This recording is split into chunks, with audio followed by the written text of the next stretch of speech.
Hello বন্ধুরা, সুপ্রভাতের শুভেচ্ছা জানাচ্ছি সব বন্ধুদের। তোমরা সবাই কে কেমন আছো? আশা করবো সবাই ভালো আছো, আমরাও ভালোই আছি। সকালের সমস্ত কাজ সেরে আমি লাঞ্চ মেনুটাও রেডি করে ফেলেছি। আজ লাঞ্চে রয়েছে চিচিঙা ভাজা, টমেটো দিয়ে ডাল, চিকেন কষা, আর সবচাইতে যেটা অনেক কিছু খাবারের মধ্যে ভালো লাগার সেটা হলো ঝিঙা দিয়ে, আলু দিয়ে, চিংড়ি দিয়ে ঝোল, আর একটা গাঁটি কচুর দম। এই জিনিসগুলো কিন্তু ভীষণ ভালো লাগে। আমার শাশুড়ি মা নাকি এই সবজিগুলো খুব ভালো বানাতেন, তাই আমার বরেরও ভীষণ প্রিয়। এদিকে সব কাজ সেরে ঘরদোরও গোছানো টোছানো সব কিছুই আমার প্রায় আজ কমপ্লিট।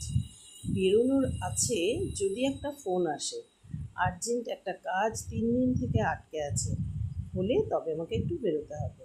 এই দেখো, গোপাল সোনাকে পুজো দিয়ে বসিয়ে দিয়েছি, সব কাজকর্ম কমপ্লিট, শুধু লাঞ্চ করার টাইমে করা। তার আগে আজকাল রোজই প্রায় 1-1.5 ঘন্টা ভালোই রেস্ট হয়ে যাচ্ছে সকালের দিক থেকে। এদিকে আমি কচুগাটির দমটা দিয়ে খেতে শুরু করেছি। আর ওর তো পছন্দের জিনিস রয়েছে চিংড়ির ঝোলটা, তাছাড়া আবার 2 পিস কাতলা মাছও রয়েছে কালকে। আর এই পেঁয়াজ ফোড়নের ডালটা হচ্ছে আমার বড় ছেলের প্রিয়, ও আবার ওই টমেটোর ডালটা খাবে না। এই সমস্ত কিছুর সঙ্গে আমি আবার একটু রায়তা বানিয়ে নিয়েছি।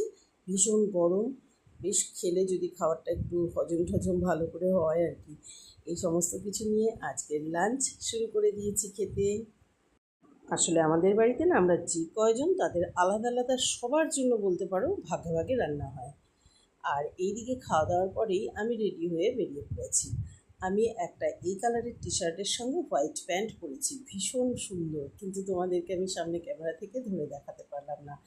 এই ব্যাগের মধ্যে আমি কতগুলো জিনিস নিয়ে নিয়েছি, যেগুলো ডিটিডিসি করে ছোটো ছেলের কাছে পাঠাতে হবে।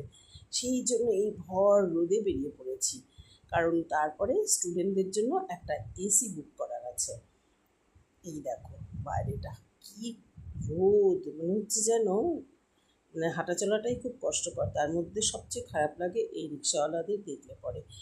একদিকে খারাপ লাগে, আবার যদি আমরা না চড়ি তাহলে ওদেরই বা কোথা থেকে চলবে বলো। যাই হোক, এই সমস্ত করতে আমি কাজকর্ম নিয়ে বেরিয়ে পড়লাম, পরে দেখা হবে।